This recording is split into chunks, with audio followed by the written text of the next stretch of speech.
Assalamualaikum warahmatullahi wabarakatuh. Selamat sore saudara. Sumatera Barat hari ini kembali hadir menjumpai Anda Senin 4 Maret 2024 bersama saya Rizky Cunando Sandi. Dan bersama saya Delimba Febria. Informasi seputar Sumatera Barat berhasil dirangkum oleh tim redaksi kami. Selain itu saudara, Sumatera Barat hari ini juga dapat Anda saksikan melalui YouTube channel TVRI Sumatera Barat dan media sosial TVRI Sumatera Barat lainnya. Dan saudara, berikut cuplikan topik utama kita untuk hari ini.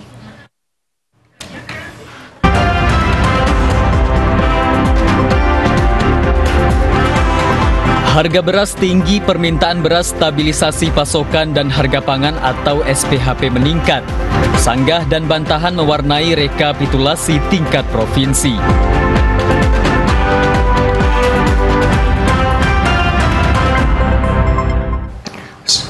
Saudara, mengawali informasi Sumatera Barat hari ini, satu unit rumah semi permanen di Kampung Jorong Ambacang Anggang, Nagari Ayam Manggi Selatan, Kecamatan Lubuk Sikaping, Kabupaten Pasaman hangus terbakar.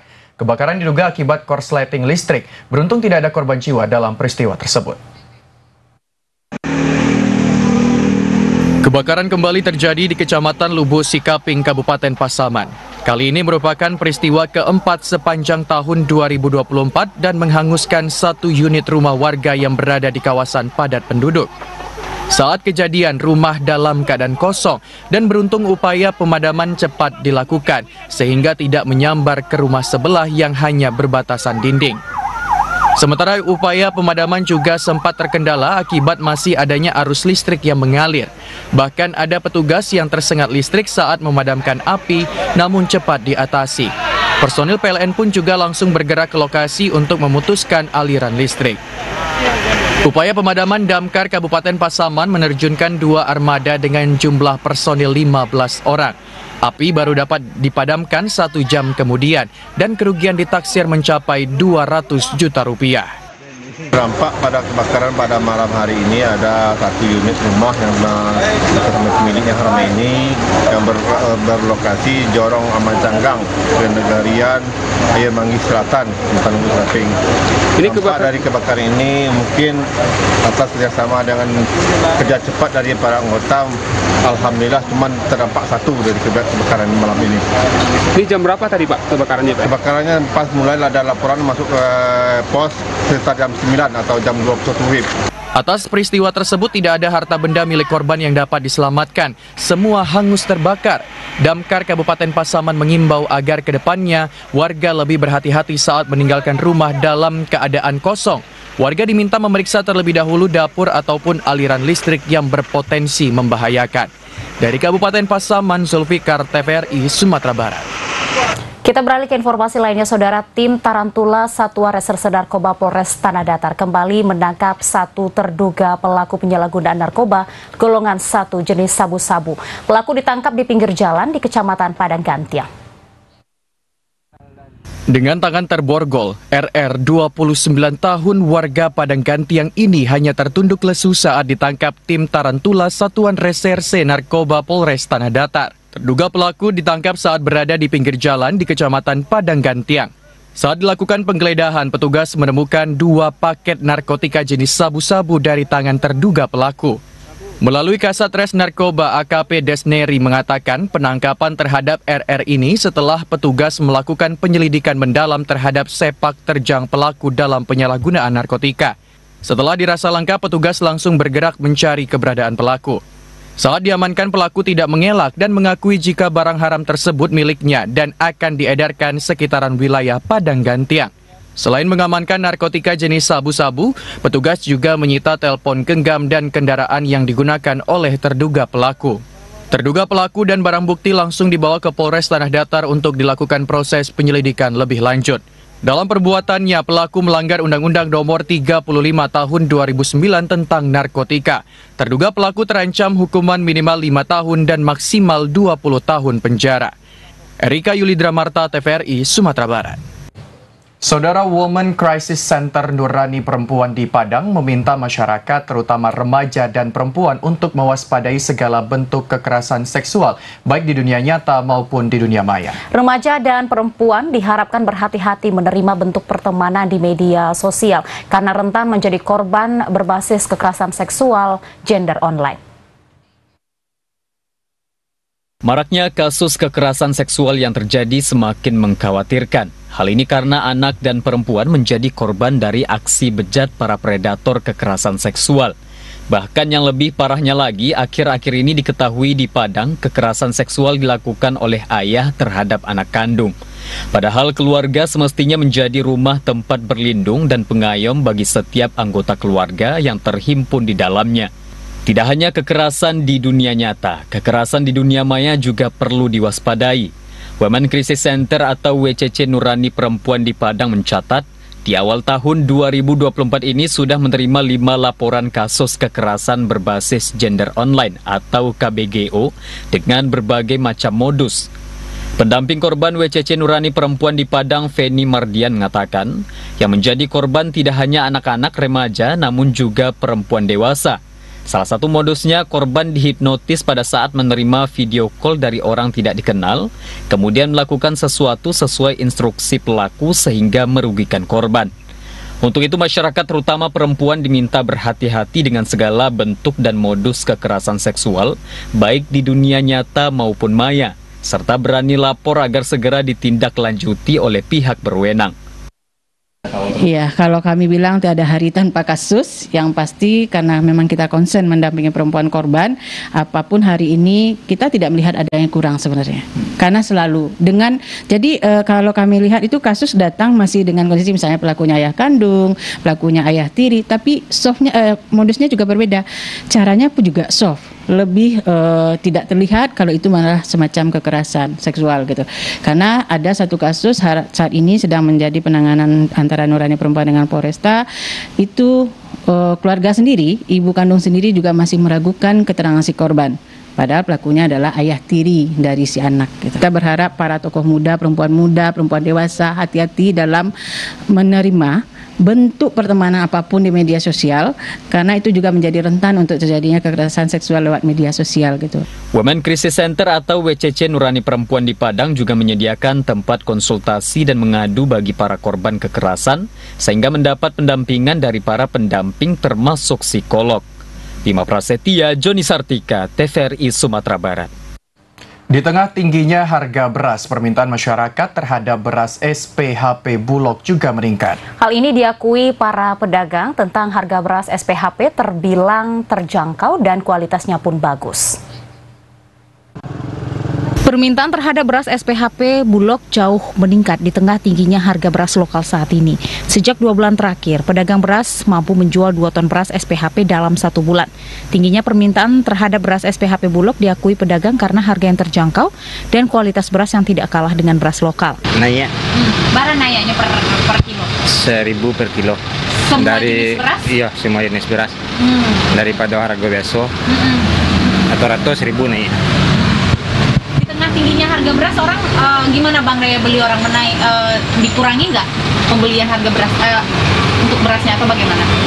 Kalau ini mah nggak dikurangi, banyak orang yang mengurangi belinya. Pedagang mengakui sejak 2 bulan terakhir semua jenis beras mengalami kenaikan sekitar 1.000 per kilogram. Jika sebelumnya harga beras IR42 15.000 per kilogram, saat ini naik menjadi 16.000 per kilogram. Begitu juga dengan beras jenis Sokan Talang. Kenaikan ini dikarenakan faktor cuaca dan hama yang banyak membuat tanaman padi petani gagal panen. Kenaikan harga beras juga berdampak terhadap daya beli masyarakat yang jauh berkurang dari biasanya. Delima Febria, Tuasaman Siregar, TVRI Sumatera Barat.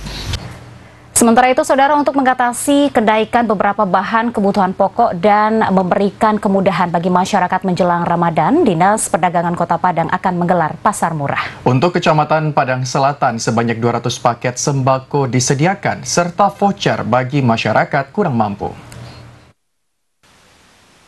Memberikan kemudahan bagi masyarakat menyambut bulan suci Ramadan, Dinas Perdagangan Kota Padang akan menggelar pasar murah di 4 kecamatan, yakni di Kecamatan Padang Selatan, Kuranji, Nanggalo, dan Koto Tangah. Pasar murah pertama menjelang Ramadan 2024 akan digelar Selasa 5 Maret 2024 di Kecamatan Padang Selatan. Lebih kurang sebanyak 200 paket sembako disediakan yang terdiri dari beras, telur, minyak goreng, dan gula. Menurut Sekretaris Dinas Perdagangan Kota Padang, Juni Nur Syamza, mengatakan, selain penjualan di bawah harga pasar, pedagang bekerja sama dengan instansi lainnya guna memberikan voucher belanja senilai Rp5.000 yang diperuntukkan untuk masyarakat kurang mampu.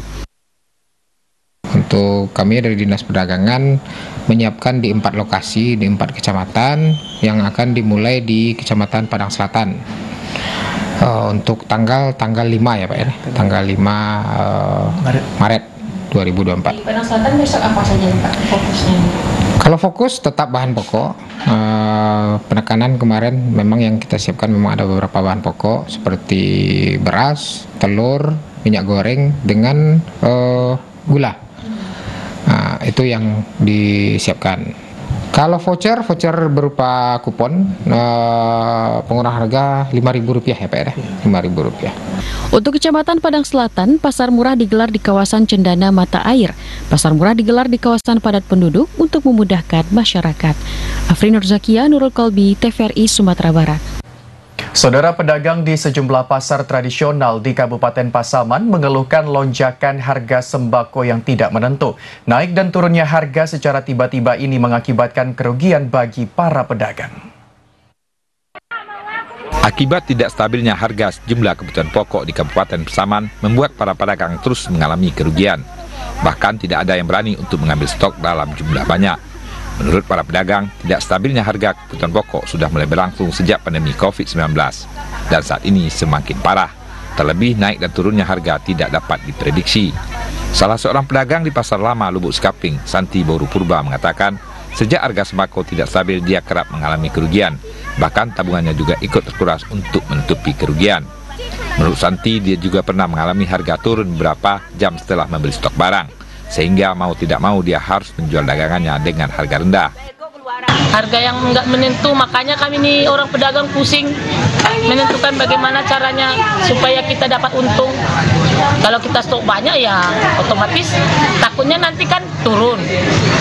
Jadi kalau kita bawa sedikit takutnya gantung. Jadi ya gimana, tergantung rezeki aja. Naik turun. Kadang naik kadang turun.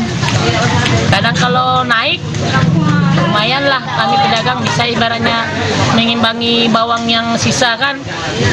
Kalau kita bawa terlalu banyak ya tentu kalau naik dia bisa mengimbangi, bisalah barang itu kita jual dengan harga yang bagus lah. Para pedagang berharap ada solusi terkait tidak stabilnya sejumlah kebutuhan pokok. Selain merugi, daya beli masyarakat juga turun drastis hingga 50%. Mereka berharap pemerintah bergerak cepat untuk mengatasi ketidakstabilan harga, khususnya menjelang dan selama Ramadan tahun ini. Dari Kabupaten Pasaman, demikian laporan Zulfikar, TVRI Sumatera Barat.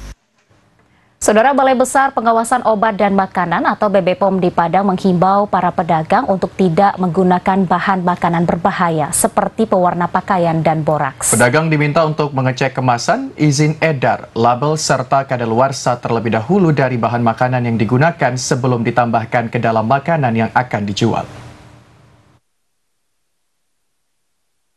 Balai Besar Pengawasan Obat dan Makanan atau BPOM di Padang mengintensifkan pengawasan terhadap peredaran pangan, terutama makanan dan minuman yang dijual oleh pedagang jelang bulan Ramadan. Hal ini sebagai upaya untuk mengantisipasi beredar dan dijualnya makanan yang tidak layak dikonsumsi, serta membahayakan kesehatan masyarakat karena mengandung bahan berbahaya seperti pewarna pakaian dan boraks yang digunakan pada makanan. Ketua Tim Pemeriksa Pangan BPOM di Padang, Fitria, mengimbau masyarakat agar menggunakan bahan makanan yang terdaftar di BPOM dan aman dikonsumsi oleh masyarakat. Pedagang diminta untuk mengecek kemasan dan izin edar terlebih dahulu dari bahan makanan yang digunakan, label serta kadaluarsa sebelum ditambahkan ke dalam makanan yang akan dijual. Jadi pada dasarnya harapan kami masyarakat Kota Padang ya bagi penjual makanan agar menggunakan bahan tambahan atau bahan yang digunakan untuk makanan yang terdaftar di Badan POM, dilihat dulu nanti ceklik. Jadi cek kemasan, izin edarnya, label dan kadaluarsanya. Jadi kita perhatikan dulu apa yang kita tambahkan makanan karena yang memakan saudara-saudara kita semuanya. Jadi itu harapan kami. Untuk masyarakat sebagai konsumen juga bagaimana himbauan? Iya, kami kepada masyarakat Kota Padang dan Provinsi Sumbar khususnya harapan kami agar lebih menjadi konsumen cerdas dalam memilih, cerdas dalam membeli makanan. Jangan kita salah beli ataupun salah pilih karena apapun itu makanan yang masuk nanti dapat berakibat kepada kesehatan kita. Di samping itu masyarakat juga diajak untuk dapat menjadi konsumen yang cerdas dalam memilih makanan dan minuman yang dikonsumsi. Jelang Ramadan ini, Balai Besar POM di Padang nantinya akan turun bersama pemerintah provinsi maupun kabupaten dan kota melakukan pengawasan dengan menyasar produk pabukoan, termasuk distributor makanan, toko, pasar tradisional, dan supermarket. Bima Prasetya, Joni Sartika, TVRI Sumatera Barat.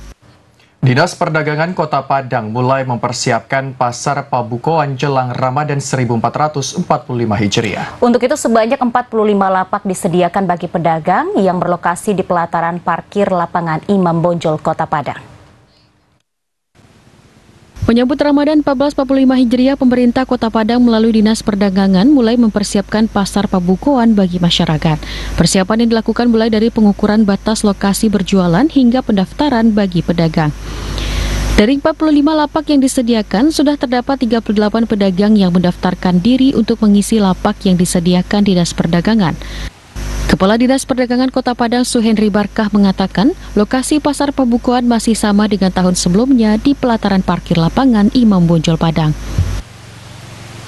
Jadi seperti tahun lalu ya, kita sudah menyiapkan lokasi untuk pasar pabukoan yang dikelola oleh Pemko. Itu lokasinya adalah di pelataran parkir lapangan Imam Bonjol Padang ya. Jadi di lokasi itu kita sudah menyediakan sarana untuk pelaku usaha yang akan berjualan sebanyak 45 tempat ya. Dan sampai saat sekarang ini sudah ada yang daftar 38 dan ada lagi yang sudah nelpon mau mendaftar.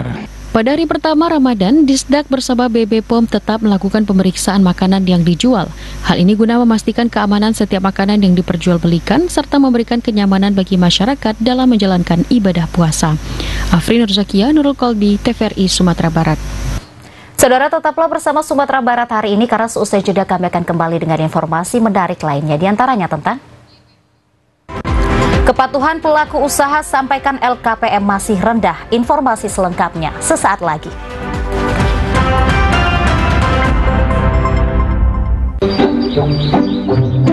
Jadi, Bapak Ibu sekalian, memang untuk penyaluran set-top box gratis wilayah ini, kamilah penanggung jawabnya.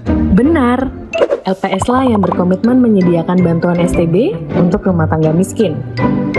Perkiraan jumlah rumah tangga miskin 6,7 juta. Ini sesuai PP 46 tahun 2021. Kominfo pun juga ikut dalam penyaluran STB. Pemerintah mempersiapkan sekitar 1 juta bantuan STB. Walah, jadi wilayah ini tanggung jawab TV swasta? Iya.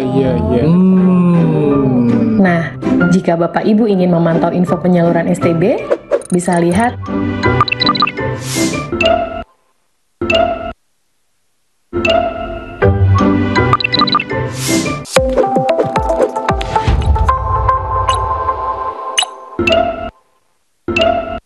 Warga Plus 62, pemilu sudah dekat. Sudah pada tahu apa saja tahapan dan jadwal penyelenggaraan pemilu 2024? Simak informasi berikut ini. Pencalonan anggota DPD. Pencalonan anggota DPR, DPRD Provinsi, dan DPRD Kabupaten atau Kota. Pendaftaran bakal calon presiden dan wakil presiden. Pengusulan bakal calon pengganti atas hasil pemeriksaan kesehatan. Penetapan pasangan capres-cawapres. Penetapan nomor urut pasangan calon. Masa kampanye pemilu. Masa tenang. Pemungutan suara. Penghitungan suara. Rekapitulasi hasil penghitungan suara. Suara rakyat, suara pemilu.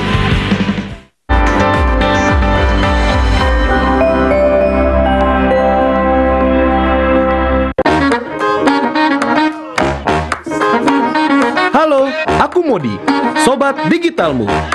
Kamu tahu nggak kalau siaran TV analog akan diganti menjadi digital? Caranya gampang banget loh. Kamu hanya perlu menginstal set-top box. Ayo, ikuti Modi.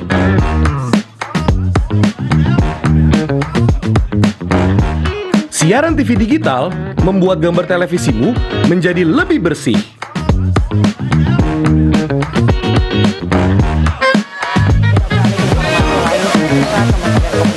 Tidak hanya bersih gambarnya, siaran TV digital juga lebih jernih suaranya. Terus membangun infrastruktur telekomunikasi di wilayah tertinggal, terdepan dan luar aplikasi.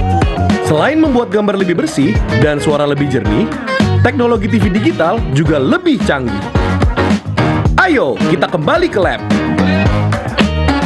Ayo segera bermigrasi ke siaran TV digital. Bersih gambarnya, jernih suaranya, canggih teknologinya.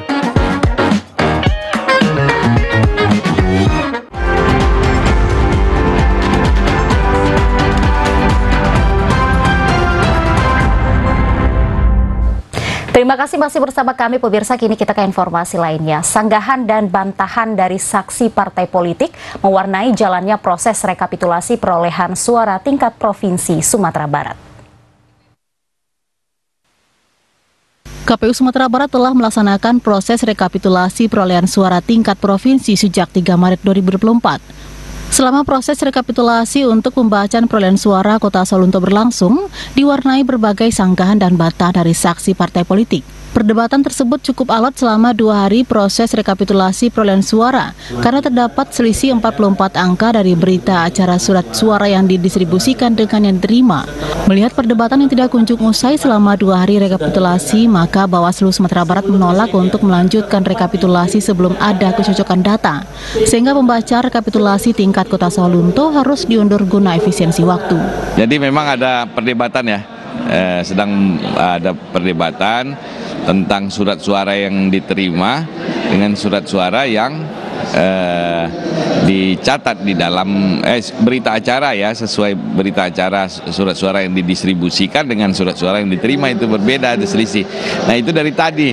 Jadi sekarang teman-teman dari Bawaslu memang menolak untuk menyesuaikan karena kita kan harus sesuai dengan real di lapangan seperti apa gitu. Jadi teman-teman dari saksi partai politik dan saksi DPD dan calon presiden juga keberatan. Jadi mungkin next ya, ambil dari kabupaten kota lain saja. Nanti Kota Solo Lunto mungkin biar mereka sinkronisasi lagi bagaimana. Itu biasa ya, dinamika di dalam rekapitulasi di tingkat provinsi, malah lebih alot itu di tingkat kecamatan malah. Itu lebih hal yang biasa, kita memahami argumentasi dari teman-teman saksi dan paslon ya, itu biasa saja. Rekapitulasi perolehan suara tingkat provinsi dilanjutkan pembacaan rekapitulasi Kota Payakumbuh dan hal serupa masih terjadi. Perdebatan antar KPU, saksi parpol dan Bawaslu bahkan sempat memanas karena tidak terima dengan adanya selisih angka dalam pembacaan perolehan suara. Novika Joni Sartika, TVRI Sumatera Barat.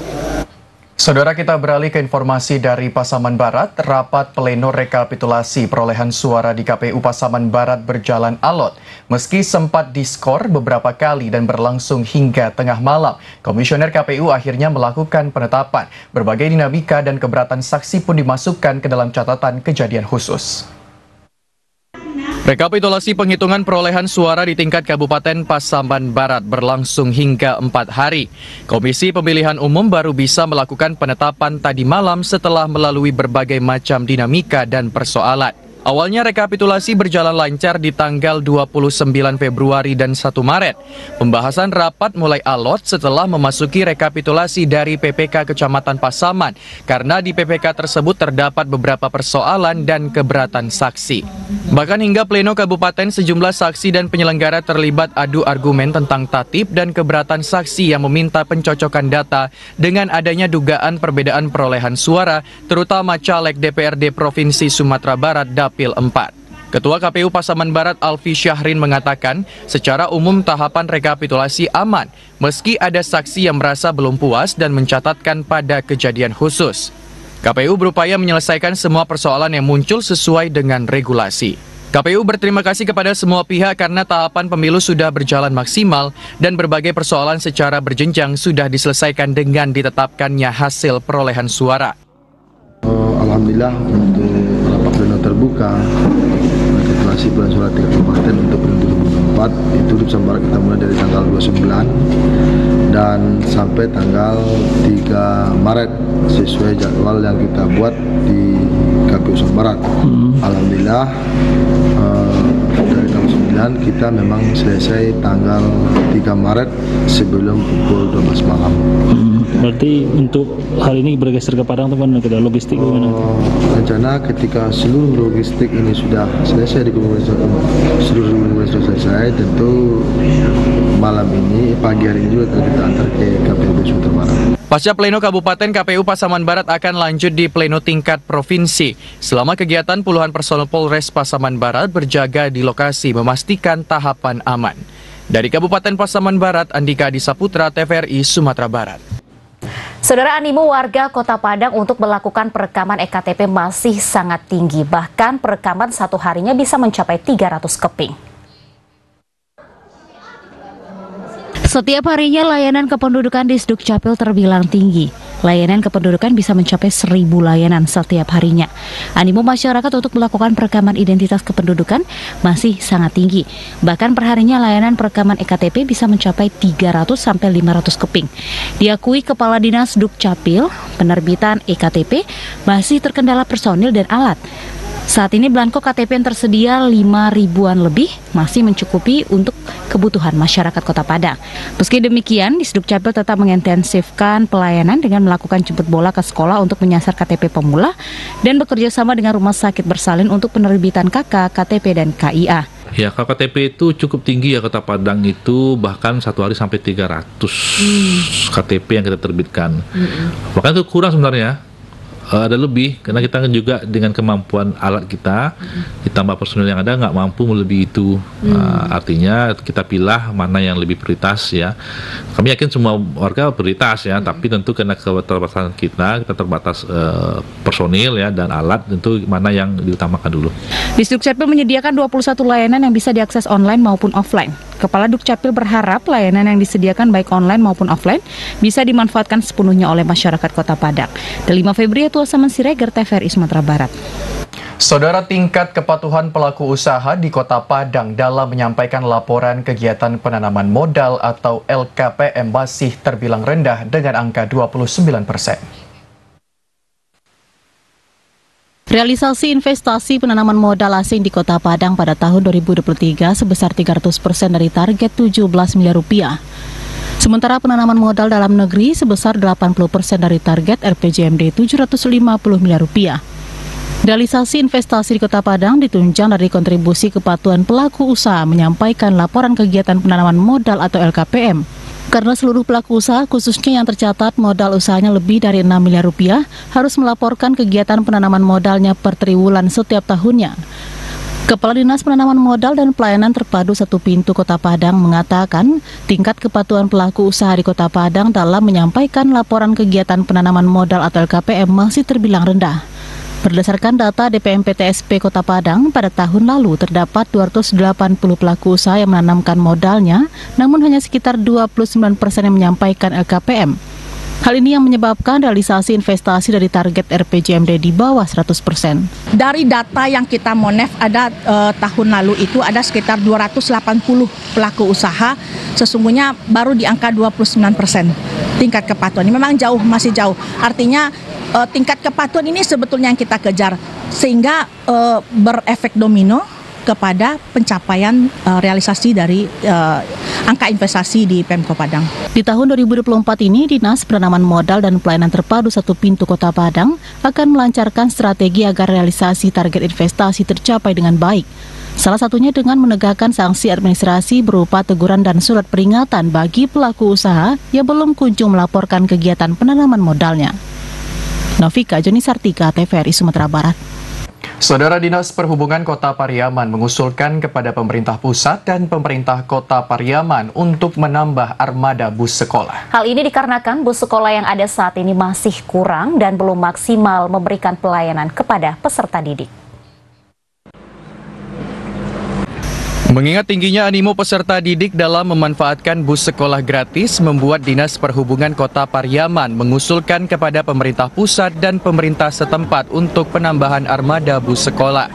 Bus sekolah yang ada saat ini masih kurang dan belum maksimal memberikan pelayanan kepada peserta didik. Kepala Dinas Perhubungan Kota Pariaman Afandi mengatakan, saat ini bus sekolah sebanyak 7 unit sehingga belum mampu menampung seluruh peserta didik yang antusias menggunakan bus sekolah gratis untuk berangkat ke sekolah mereka masing-masing. Setidaknya kebutuhan armada bus sekolah di Kota Pariaman sebanyak 10 unit. Bahkan 7 bus sekolah yang beroperasi itu kondisinya selalu over capacity sehingga sangat diperlukan adanya penambahan bus. Sementara itu Dila, salah seorang siswi MTSN di Pariaman, mengaku bersyukur adanya bus sekolah gratis karena jika tidak, ia harus mengeluarkan uang transportasi 5-10 ribu rupiah setiap harinya untuk menuju sekolah. Ada di 7 bus sekolah dan itu tuh 7 titik di sekitaran Kota Pariaman, mulai dari Pariaman Utara, Pariaman Timur dan Pariaman Selatan. Jadi dari 7 titik itu sudah dibagi lokasi-lokasi yang ditentukan. Intinya bus sekolah itu berjalan di sekolah-sekolah yang tidak ada jalur transportasi angkutan umum. Jadi tujuan kita bus sekolah gratis ini adalah untuk membantu siswa pergi ke sekolah masing-masing tanpa terhalang dengan kendaraan umum. Kalau ada bus sekolah, bisa dapat ke sekolah. Biasanya bus menjemput Celia jam berapa? Kalau pagi jam 7, kalau jam pulang pada waktu jam 2. Bus tujuh kembali. Kadang setiap hari Sabtu terus naik aja karena bus setiap Sabtu ada. Berapa ongkos? 5.000 berdua. Dinas Perhubungan Pariaman berharap penambahan bus sekolah bisa terrealisasi di tahun 2025 mendatang. Dinas Perhubungan juga akan berupaya agar usulan penambahan armada bus sekolah bisa disetujui. Dari Kota Pariaman, Abdul Syahril, TVRI Sumatera Barat. Saudara, tetaplah bersama kami. Usai jeda pariwara berikut, kami akan menyajikan informasi menarik lainnya, di antaranya tentang tas berbahan limbah botol dan kertas bekas. Informasi selengkapnya sesaat lagi. Tetaplah bersama kami.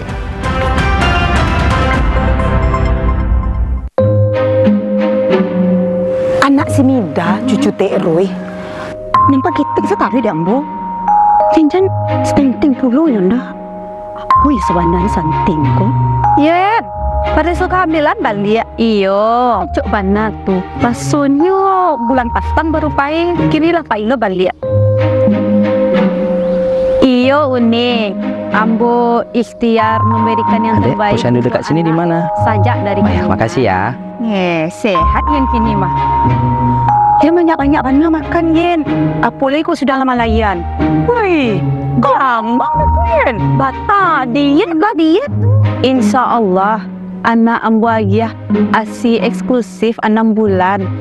Benjamin ambo aja asi eksklusif juga Mayen. Sampai kini imunisasinya pun lengkap supaya anak sehat, cerdas kini hingga nanti. Betul sekali Ibu-Ibu. Kondisi gagal tumbuh kembang pada anak atau yang dikatakan stunting itu karena anak tidak mendapatkan asupan gizi optimal selama 1000 hari pertama kehidupan dari janin sampai umur 2 tahun. Oh, anak kurang tinggi makasihnya tuh Pak. Pendek belum tentu stunting, tapi stunting pasti pendek. Nah, itu bisa ditandakan dari panjang atau tinggi badan anak berdasarkan umurnya. Nah, kondisi stunting ini mengakibatkan si anak nanti di masa depan itu akan mudah sakit dan terutama dia kurang cerdas. Mande, kan sampai muda itu loh anak. Angka stunting kita masih tergolong tinggi. 1 dari 4 anak balita kita itu dalam kondisi stunting.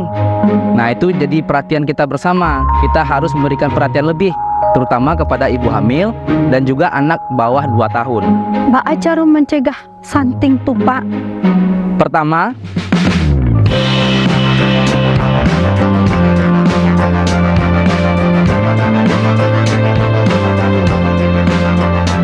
kalau adonan new diet supaya budi nyogol balik, mbak tuh Pak.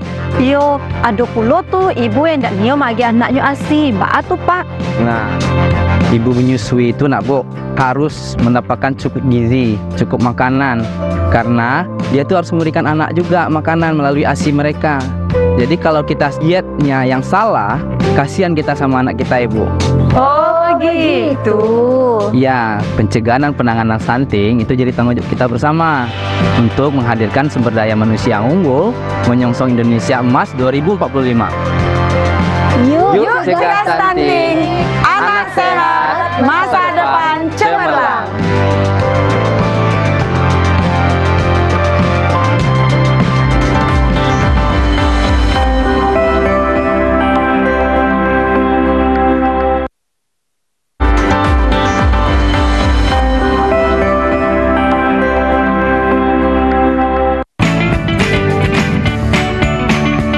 Gimana? Bersih dan jernih kan siarannya? Jangan khawatir, semua ini gratis. Bagi kamu yang masih menggunakan TV analog, cukup dengan satu langkah mudah. Untuk televisi yang sudah siap digital, cukup scan ulang siaran TV kamu untuk menangkap siaran TV digital. Banyak pilihan programnya, bersih gambarnya, jernih suaranya, dan canggih teknologinya. Ayo, kita beralih ke siaran televisi digital.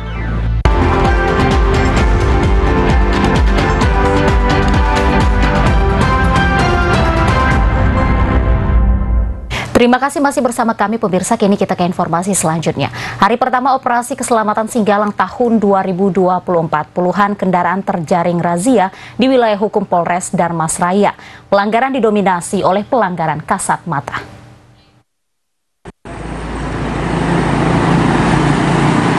Hari pertama operasi keselamatan Singgalang tahun 2024 dalam rangka cipta kondisi keamanan, keselamatan, ketertiban, dan kelancaran lalu lintas. Puluhan kendaraan roda 2 maupun roda 4 terjaring razia di wilayah hukum Polres Darmasraya. Kanit Turjawali Satlantas Ibda Aksa Chandra Setiawan mengatakan, terdapat 7 pelanggaran prioritas dengan penindakan teguran berupa peringatan dan edukasi maupun tilang. 7 prioritas tersebut antara lain pengemudi kendaraan bermotor yang menggunakan telepon seluler saat berkendara, berkendara yang masih di bawah umur dan berbonceng lebih dari 1 orang. Selanjutnya pengendara yang tidak menggunakan helm, penggunaan knalpot yang tidak sesuai spesifikasi teknis, melawan arus, tidak menggunakan sabuk pengaman, ugal-ugalan, serta pelanggaran overdimension dan overload. Kami melaksanakan kegiatan berupa bimbingan dan penyuluhan kepada masyarakat, kemudian memberikan teguran terhadap masyarakat yang melaksanakan pelanggaran kasat mata, seperti tidak memakai helm, kemudian melakukan penegakan hukum berupa tilang pada pengendara kendaraan roda 2 maupun roda 4 yang menggunakan knalpot tidak sesuai dengan spesifikasi teknis. Operasi keselamatan ini akan berakhir pada 17 Maret mendatang. Jajaran Satlantas Polres Darmasraya mengimbau pengendara untuk melengkapi administrasi kendaraannya berupa STNK, SIM, dan kelengkapan lainnya. Dari Darmasraya, demikian laporan Muhammad Didit, TVRI Sumatera Barat. Saudara, permintaan maggot untuk kebutuhan pakan ternak lele tinggi. Perharinya kebutuhan bisa mencapai 250 kg. Sementara pembudidaya baru mampu memenuhi 250 kg per minggu. Kendala makanan maggot menjadi permasalahan sehingga pembudidaya belum mampu memenuhi tingginya kebutuhan. Meski menjadi peluang ekonomi baru yang sangat menjanjikan, namun pembudidaya maggot mengaku belum mampu memenuhi tingginya permintaan ulat maggot oleh konsumen. Kondisi tersebut terjadi karena makanan utama maggot berupa sisa sampah rumah tangga maupun pasar yang sulit didapat. Kondisi ini disebabkan karena masyarakat belum melakukan pemilahan sampah. Kondisi tersebut sudah berlangsung cukup lama sehingga upaya untuk pemenuhan kebutuhan maggot belum bisa maksimal. Pembudidaya juga berharap pemerintah daerah maksimal melakukan sosialisasi kepada masyarakat untuk melakukan pemilihan sampah di tingkat rumah tangga. Hal tersebut diungkap Ade Muhara, pembudidaya maggot di Kecamatan Payakumbuh Timur. Ia mengaku terus berupaya agar permintaan pasar terhadap maggot bisa terpenuhi, termasuk untuk mendorong masyarakat untuk ikut melakukan budidaya maggot. Selain menghasilkan maggot yang siap dipasarkan, pembudidaya maggot juga menyediakan telur ulat maggot sehingga masyarakat bisa melakukan budidaya maggot secara mandiri. Saat ini harga jual ulat maggot mencapai Rp7.000 per kilogramnya. Harga tersebut cukup tinggi dan pembudidaya bisa menutupi biaya produksi serta mendapatkan keuntungan. Untuk kini permintaan maggot cukup besar sekali karena sudah banyak peminatnya, terutama di bidang perikanan. Contohnya kita sebut saja peternak ikan lele. Untuk saat ini di Magoda Farm kita ada permintaan lebih kurang 250 kilo per hari. Sedangkan saat ini kami Magoda Farm dengan fasilitas yang kami miliki, kami baru mampu memproduksi kisaran 200 sampai 250 kilo per minggu. Maggot digemari masyarakat karena lebih murah dan bergizi, baik untuk pakan lele maupun pakan pencampur ayam potong maupun ayam petelur. Maggot menjadi salah satu alternatif pengganti makanan yang sedang gencar dicari oleh para peternak untuk memenuhi kebutuhan hewan ternaknya, yakni sebagai pengganti konsentrat. Dari Kota Payakumbuh, demikian laporan Edward, TVRI Sumatera Barat. Saudara, memanfaatkan limbah sampah rumah tangga dan limbah lingkungan, seorang ibu rumah tangga membuat tas berbahan dasar kertas dan botol bekas. Tas berbagai jenis tersebut cukup diminati dan memiliki potensi ekonomi yang cukup besar untuk membantu perekonomian keluarga. Dan satu buah tas bisa dijual dengan harga mencapai ratusan ribu rupiah. Banyaknya limbah rumah tangga non-organik yang dihasilkan setiap hari menjadi peluang penambah penghasilan keluarga bagi seorang wanita di Kelurahan Kotobaru, Kecamatan Payakumbuh Timur. Wanita bernama Ila Susanti mengolah limbah kertas dan botol plastik menjadi tas bersama sejumlah remaja putri di daerah tersebut. Kegiatan ini telah ia jalani sejak beberapa tahun terakhir. Selain untuk menambah pendapatan atau penghasilan keluarga, kegiatan ini juga untuk mengatasi persoalan sampah, terutama sampah non-organik yang sulit terurai. Satu tas ukuran sedang berbahan dasar kertas bisa diselesaikan dalam 2 hari. Ada kerajinan mulai bahan dasarnya dari limbah plastik, ada dari karate dan juga dari botol-botol bekas. Ada bermacam-macam tas, dari karate, kan? Tas. Ada juga dari botol aqua dan karung goni. Untuk terus mendukung berkembangnya usaha pembuatan tas tersebut, Ila berharap pembinaan secara rutin dari pemerintah daerah melalui dinas terkait, termasuk bantuan peralatan pendukung pembuatan tas. Selain membuat tas berbahan limbah botol dan kertas, ia juga memberikan pelatihan bagi remaja sekitar, sehingga nantinya memiliki keterampilan yang dapat digunakan di masa depan. Dari Kota Payakumbuh, demikian laporan Edward, TVRI Sumatera Barat. Saudara, pengrajin tenun songket canduang mengharapkan dukungan moral dan material dari pemerintah Agam guna melestarikan budaya songket di Kenagarian Canduang, Kotolawe, Kecamatan Canduang, Kabupaten Agam. Beginilah kondisi pengrajin songket di Kenagarian Canduang, Kotolawe, Kecamatan Canduang, Kabupaten Agam yang beberapa bulan terakhir kian meredup. Pasalnya terkendala karena modal yang besar dan juga pemasaran barang sehingga jumlah pengrajin menjadi berkurang. Saat ini jumlah pengrajin songket di Kenagarian Canduang yang bertahan hanya 3 orang dari 6 orang pengrajin. Selain itu, pengrajin songket hanya mampu memproduksi 2-3 songket per bulannya. Nanda, salah seorang pengrajin songket Canduang, mengatakan songket yang diproduksi merupakan songket untuk koleksi dengan jumlah peminat yang sangat terbatas. Hingga saat ini pengrajin songket masih mencoba untuk tetap melestarikan dan mempertahankan adat budaya songket, meski kerajinan songket yang diproduksi tidak mampu menutupi kebutuhan hidup para pengrajin. Mencoba tetap bertahan dalam kondisi yang mungkin saya pikir sangat sulit sekarang, khususnya dalam hal ini ya, dalam hal pemasarannya. Sebenarnya saat ini kita ada 3 orang penenun yang masih bertahan. Awalnya ada 6, sekarang kita tinggal 3 karena mungkin mengingat kondisi kita cuman kerjakan 3 orang sekarang saat ini. Nanda berharap pemerintah Kabupaten Agam bisa lebih memperhatikan kelestarian budaya dari songket Canduang, sehingga Canduang bisa menjadi salah satu sentra penghasil songket terbesar di Sumatera Barat seperti di Pandai Sike.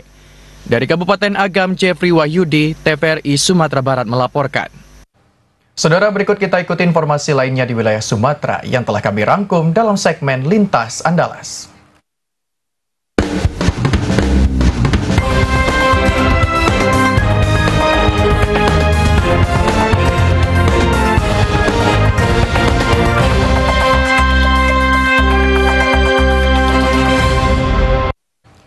Jamu tradisional yang terbuat dari bahan tanaman herbal memiliki banyak manfaat. Di antaranya dapat menghilangkan pegal linu, menambah nafsu makan hingga meningkatkan stamina atau energi. Khasiatnya yang tinggi ini membuat ramuan tradisional banyak dicari untuk dikonsumsi oleh masyarakat. Jamu adalah ramuan tradisional khas Indonesia yang terbuat dari bahan tanaman herbal. Ramuan ini secara turun-temurun telah digunakan untuk mengatasi berbagai macam gangguan kesehatan. Setidaknya itulah yang dirasakan oleh Ibu Tutut, seorang juru parkir di Kota Langsa. Menurutnya, sejak rutin mengonsumsi jamu tradisional, ia merasa lebih bugar dan jarang sakit. Padahal ia bekerja beratapkan langit. Kita kan pegel, namanya perempuan capek-capek geser-geser kereta. Kalau nggak minum, pagi macam timpai orang tuh kampung. Tapi kalau minum jamu nggak. Segar aja enak, pegel-pegel linu gitu bang, enak badannya, kok nggak sakit semua. Dalam menjaga kelanggengan jamu pada masa depan, salah satu sekolah di Aceh Timur mengembangkan olahan jamu yang diinisiasi oleh siswa di sekolah ini. Ide pertama untuk meracik jamu di SMK Negeri Taman Fajar ini berawal dari betapa pentingnya jamu dalam meningkatkan stamina bagi pelajar. Kami meracik obat herbal sehingga bisa meningkatkan stamina dan bisa dipasarkan ke kalangan masyarakat. Tidak bisa ditampik sebagai minuman tradisional, jamu telah mengalami pergeseran. Bukan hanya soal rasa tapi juga menurunnya minat khususnya di kalangan generasi muda. Butuh upaya bersama untuk kembali mengangkat pamor jamu agar menjadi juara di negeri sendiri. Demikian laporan tim TVRI Aceh melaporkan. Sejak dibukanya jalur pelayaran Sabang ke Pulau Aceh dengan kapal KMP Papuyu, hingga hari ini masih minim penumpang. Pengaturan frekuensi penyeberangan diharapkan dapat menjadi solusi alternatif agar okupasi keterisian kapal dapat meningkat. Pembukaan pelayaran Balohan Sabang menuju Lamiting Pulau Aceh tadinya diharapkan dapat membuka peluang wisata di Pulau Aceh. Namun setelah sebulan dibuka jalur laut ini, jumlah penumpang untuk jalur ini tergolong masih sepi. Koordinator Pelabuhan BPKS Balohan Sabang, Fauzi Daud, membenarkan belum ada jumlah signifikan baik warga apalagi wisatawan yang berkunjung ke Pulau Aceh. Koordinator Pelabuhan BPKS Balohan Sabang, Fauzi Daud, membenarkan belum ada jumlah signifikan baik warga apalagi wisatawan yang mengunjungi Pulau Aceh selepas berlibur ke Sabang. Untuk itu pihaknya berharap hal ini dapat menjadi perhatian bersama agar tujuan awal pengembangan wisata satelit Sabang dan Pulau Aceh itu dapat dimaksimalkan. Iya, belum sih Pak, belum signifikan, sering kosong saya lihat kan. Tapi ini harus dibantu lah, SDP-nya juga harus kreatif, pemerintah daerah juga BPKS harus membantu. Ya, bagaimana memperkenalkan Pulau Aceh kepada masyarakat. Kalau cara pikiran saya, wisatawan yang ke Sabang bisa saja nanti diarahkan ke Pulau Aceh sebagian. Artinya kalau kita lihat secara ini kondisi biasa Pak di Sabang itu 2 hari sudah selesai dia. Dirinya menambahkan masing-masing rute akan dilayani sebanyak 2 trip pelayaran dalam sehari, yakni Ule-Leule Lemteng dan sebaliknya, serta Lemteng Balohan dan sebaliknya. Berbeda dengan jalur Sabang Banda Aceh dengan frekuensi pelayaran 3 kali sehari dan sebaliknya, dan ketersediaan penumpang mencapai 100-an penumpang. Hal sebaliknya justru terjadi pada pelayaran KMP Papuyu Balohan Pulau Aceh justru sepi. Padahal pembelian tiket dan pelabuhannya KMP Papuyu berada di lokasi yang sama, yakni Pelabuhan Balohan Sabang. Pengaturan frekuensi penyeberangan ini setidaknya Pengaturan frekuensi penyeberangan ini setidaknya juga bisa menjadi solusi alternatif agar pelayaran wisata dari Sabang ke Pulau Aceh tidak sama sekali sepi penumpang dan energi yang digunakan juga terbuang percuma. Dari Sabang, Mahfud TVRI Aceh melaporkan. Mahalnya harga sejumlah kebutuhan pokok membuat warga di Kecamatan Janto rela antri untuk mendapatkan sembako murah. Tingginya animo untuk mendapatkan sembako murah membuat masyarakat rela berdesakan. Tak hanya antre sejak pagi, ratusan warga yang didominasi emak-emak bahkan rela berdesakan untuk mendapatkan sembako murah yang digelar pemerintah Aceh Besar di kantor Kejaksaan Negeri setempat. Adapun paket sembako murah yang ditawar seharga Rp195.000 ini berisi beras, minyak goreng, gula pasir, telur, serta cabai merah dan bawang merah. Warga mengaku rela antre karena selisih harga sembako yang ditawarkan berbeda jauh dengan harga sembako di pasaran saat ini. Pasar murah yang digelar dinilai sangat membantu warga di tengah naiknya harga sejumlah kebutuhan pokok jelang Ramadan. Pasar murah diharapkan rutin digelar guna membantu kondisi perekonomian warga. Pasar murah yang digelar juga diharap mampu menstabilkan harga-harga barang yang cenderung naik setiap menjelang Ramadan. Alhamdulillah membantu karena kan bulan puasa ini semuanya mahal, jadi sangat membantu buat kami orang-orang yang jelas susah. Ya harapannya semoga adalah terus kayak gini.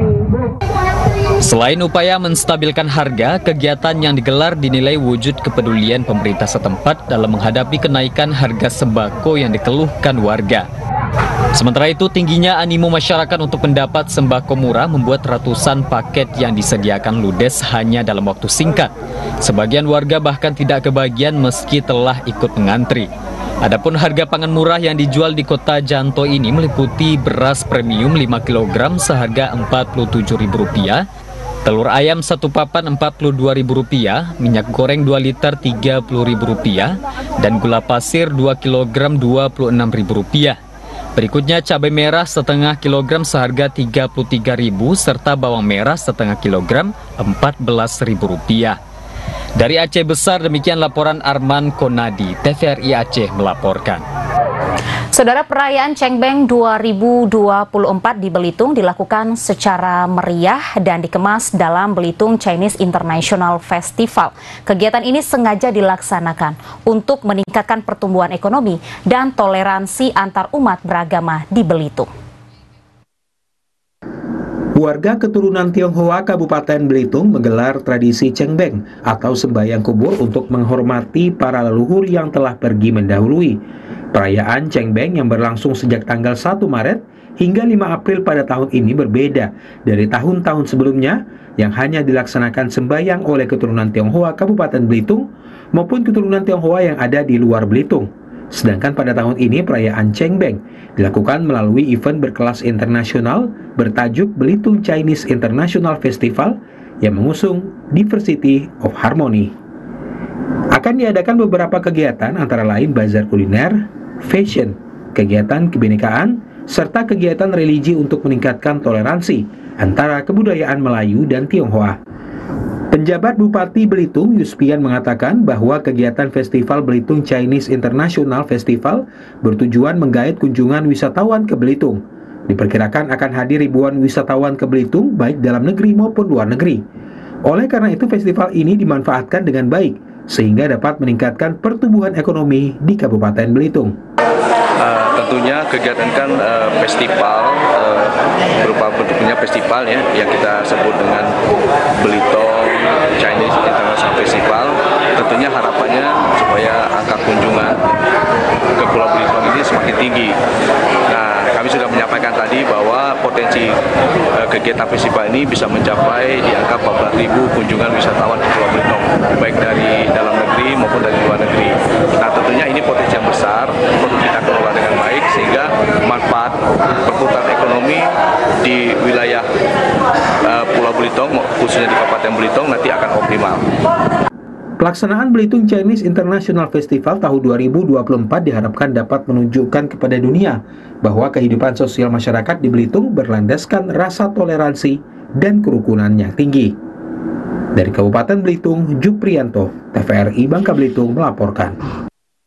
Saudara, berikut kami tampilkan perakiraan cuaca untuk Senin 4 Maret 2024.